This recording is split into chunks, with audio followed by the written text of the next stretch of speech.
सुदामा जी बैठ जाते, अरे लाला मेरी द्वारका बहुत दूर है, अरे लाला।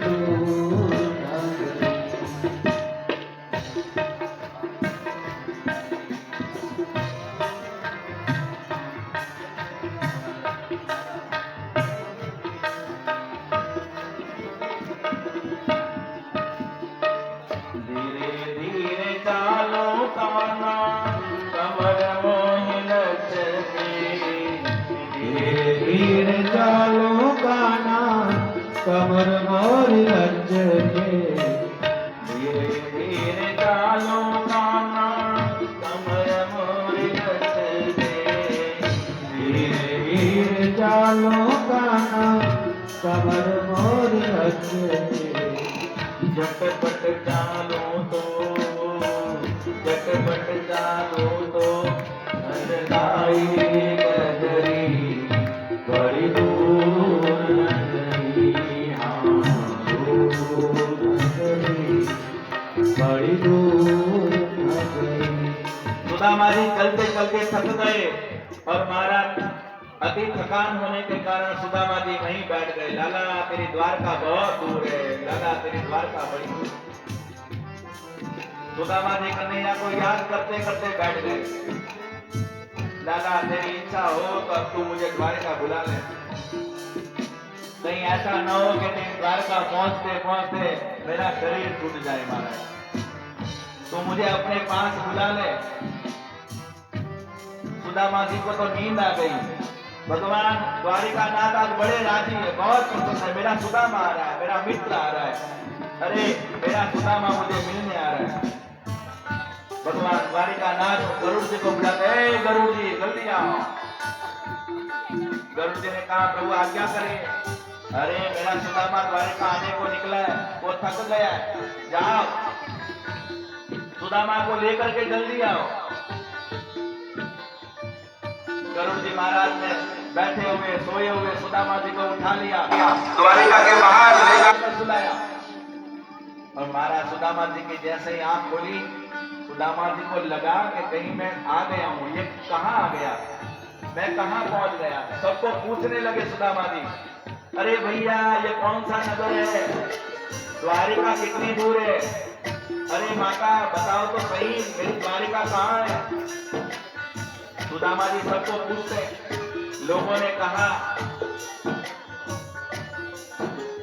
कि हे सुदामा जी महाराज, हे पंडित जी आप द्वारिका पहुंच गए हो, आप द्वारिका में ही आ गए। अच्छा क्या ये नगर द्वारिका है? मेरा कन्हैया कहाँ रहता है, मेरा कृष्ण कहाँ रहता है? मैं तो समझता था द्वारिका बहुत दूर है। दूर नगरी बड़ी दूर नगरी, हाँ दूर नगरी बड़ी दूर नगरी,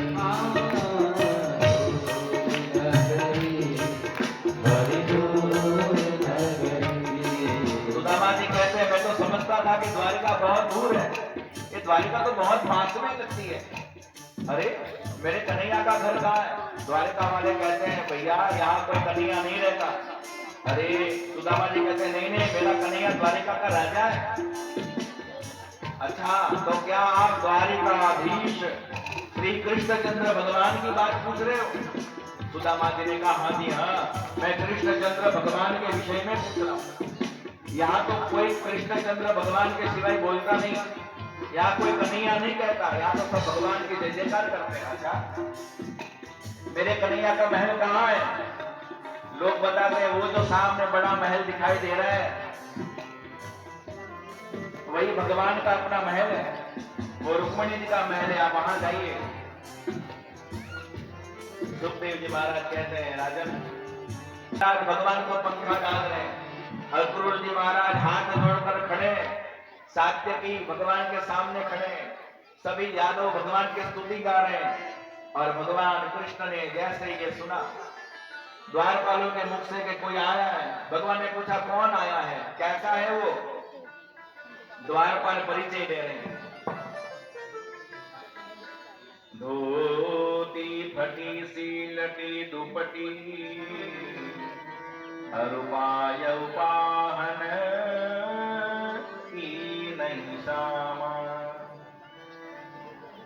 द्वार खड़ो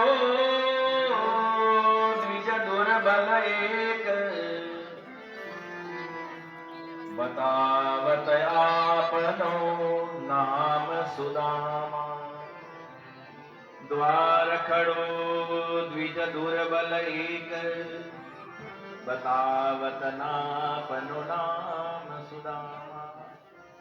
हे जगन्नाथ, हे प्रभु, हे कृष्ण प्रभु, द्वार पर एक पंडित जी आए, उनकी धोती फटी हुई है, पैरों में कोई उपाहन नहीं पहनी है, शरीर से बहुत दुबले पतले, सहारा लेने के लिए दंड धारण किया हुआ है। चारों ओर जगत में देखते हुए केवल आपको ढूंढ रहे, मेरा कन्हैया कहाँ, सबसे पूछ रहे और अपना नाम वो बता रहे, सुदामा। जैसे ही भगवान ने सुना सुदामा आया है, भगवान द्वारिका नाथ खड़े हो गए, मेरा सुदामा आया है। और सुदामा कहाँ है? आज द्वारिका नाथ दौड़ पड़े, मेरा सुदामा, मेरा सुदामा, मेरा सुदामा कहते हुए कन्हैया दौड़े। और भगवान श्री कृष्ण जाकर के सुदामा को गले से लगाते हैं। दोनों भगवान की जय। सुदामा का हाथ अपने हाथ में पकड़ करके धीरे धीरे सुदामा को भगवान द्वारिका नाथ द्वारिका के महल की ओर ले आ रहे हैं। कृष्ण गोविंद गोविंद गोपाला, भज मुरली मनोहर नंदलाला।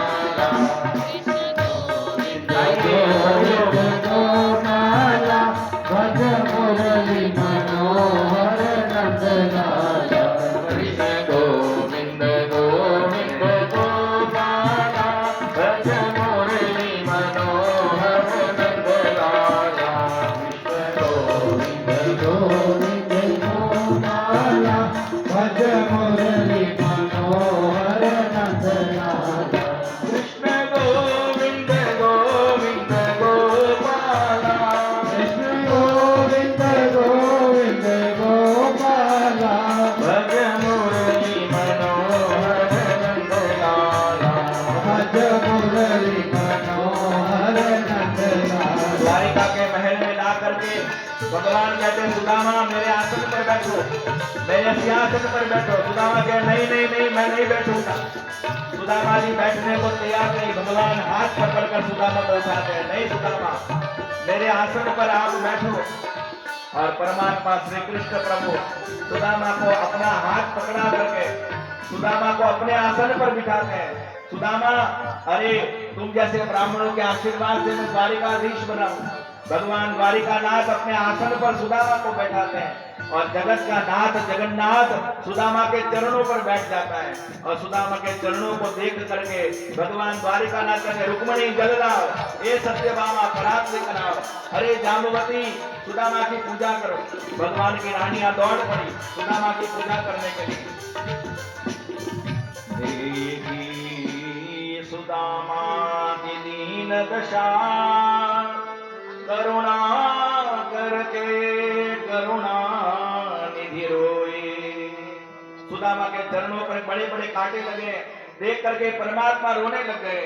और संत तो कहते हैं, पानी परात को हाथ छुयो नहीं, नैनन के जल सो प्रभु धोए, नैनन के जल सो प्रभु धोए।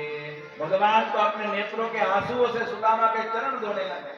रुक्मणी जी जगत की मां है, लक्ष्मी है, लक्ष्मी नारायण दोनों सुदामा के चरणों को पखाल रहे। सुदामा जैसे पवित्र ब्राह्मण जगत के धन को जिसने धन नहीं माना, भगवान के नाम को ही जिसने परम धन माना, वैसे सुदामा का चरण परमात्मा ने धोया। सुदामा कहते, लाला बहुत हो गया, तू मेरे पास बैठ जा। कन्हैया को अपने पास सुदामा जी ने बिठा लिया। भगवान पूछ रहे, सुदामा आप तो बहुत पवित्र आचरण वाले हो, क्या आपने ध्यान किया आपकी शादी हुई? सुदामा जी शर्मा गए, इतने सारे लोगों के बीच में ये लाला मुझे पूछ रहा है ब्याह के बारे में। अरे कन्हैया तू अभी भी बहुत नटखट है, कैसी कैसी बात पूछ रहा है, देख सारे लोग हमें हमारी और देख रहे हैं। सुदामा जी ने शर्माते हुए कहा तेरी भाभी का नाम सुशीला है, 4 बच्चे हैं। अच्छा, कन्हैया बहुत राजी हो गई, बहुत अच्छा सुदामा बहुत अच्छा, आपका घर परिवार सब सुखी तो है? सुदामा ने कहा लाला तेरी कृपा से सब सुखी है, सब अच्छे। अच्छा, फिर तो मेरी भाभी जी ने मेरे लिए कुछ भेजा होगा। मेरी भाभी ने मेरे लिए क्या भेजा? तो क्या लेकर के आया सुदामा? सुदामा जी भगवान की संपत्ति देख करके अपनी लाई पोटली छुपाने लगे। मुझ गरीब के 4 मुट्ठी चिवड़े सब देखेंगे तो लोग हंसेंगे कि द्वारिका नाथ का मित्र आया है, इतने बड़े द्वारिका नाथ का मित्र आया और 4 मुट्ठी चिवड़ा लाया। अरे राम राम, लोग क्या करेंगे, मेरे कृष्ण के ऊपर लोग हंसेंगे। पर भगवान तो मांगने लगे, सुदामा देव तेरे कंधे पर तूने क्या रखा है? सुदामा जी छीन रहे, पर महाराज कन्हैया तो कन्हैया, भगवान कृष्ण ने जोर लगाकर सुदामा से वो पोटली ले ली, अपने पास ले ली। भगवान उस पोटली को लेकर के धीरे धीरे खोल रहे हैं। ध्यान दीजिए, दुनिया के लिए तो केवल 4 मुट्ठी चावल 4 मुट्ठी चिवड़े ही है, पर सुदामा की तो वो सारी संपत्ति है। सुदामा के पास जो था वो यही था, यही लेकर के सुदामा आए। भगवान पोटली खोलते हैं और भगवान ने जब देखा तो उस पोटली को खोल करके ठाकुर जी निहारते हैं, सुदामा क्या लाया, मेरी भाभी ने क्या भेजा? एक मुट्ठी उसमें से लेकर के परमात्मा कृष्ण अपने मुख में रखते हैं, और जैसे एक मुट्ठी रखा उसी समय सारी द्वारिका की संपत्ति परमात्मा ने सुदामा के वहां भेज दी। भगवान देते हैं पर भगवान कहते नहीं कि मैंने ये दिया है। भगवान जीवात्मा को सब संपत्ति देते हैं पर बताते नहीं है कि तुझे मैंने दिया। एक मुट्ठी में भगवान ने सब कुछ ही दे दिया। जैसे दूसरी मुट्ठी प्रभु लेने गए तो रुक्मणी जी ने हाथ पकड़ लिया, अरे लाला रुक जा, अरे लाला रुक जा, अरे कन्हैया तू ये मत खा, अरे रुक जा। रुक्मणी जी ने कन्हैया को रोका। रुक्मणी जी क्यों रोक रही है? रुक्मणी जी इसलिए रोक रही है कि महाराज एक मुट्ठी में तो आपने सारी संपत्ति दे दी और दूसरी मुट्ठी में क्या त्रिलोक का राज्य दे दोगे? रुक्मणी जी कहती है कि सुदामा जैसे पवित्र ब्राह्मण के घर का प्रसाद हम सबको बांटिए, हम सबको मिले। एक छोटी सी पोटली में लाया गया प्रसाद सारे द्वारिका में बटा, सुदामा के घर का प्रसाद है सब।